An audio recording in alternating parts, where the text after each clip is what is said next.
हरिओम मैत्रिणी, आज आपण मेथी आणि डिंकाचे पौष्टिक लाडू कसे बनवायचे ते बघूया। लाडू बनवण्यासाठी लागणारं साहित्य आपण बघूया।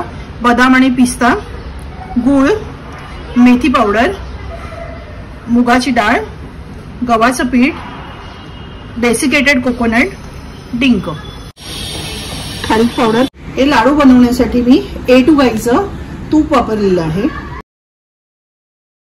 गॅसवर डाळ चांगली ब्राऊन होईपर्यंत भाजायची, हलकी हलकी गरम करून घ्यायची, आपल्याला खूप भाजायचे नाहीयेत।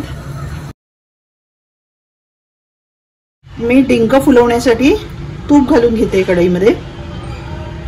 आपण असं थोडा थोडा घालून फुलवून घ्यायचं याच्यामध्ये। मेथी भाजून घेतोय।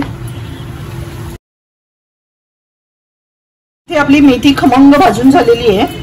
त्याच्यात आपण आता गव्हाचं पीठ घालणार आहोत। याच्यातून तूप आपल्याला घालावं लागणार आहे।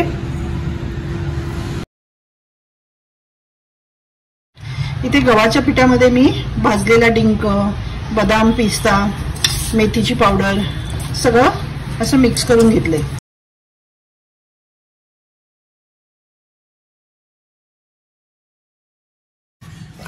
गूळ मिक्स हे आता ह्याच्यात आपला गूळ चांगला मिक्स झालेला आहे। आता याचे गरम गरमच आपल्याला लाडू वळायचे। हे गूळ असेल तर हाताने मोडून घ्यायचं। आपल्याला हे लाडू करून घ्यायचे।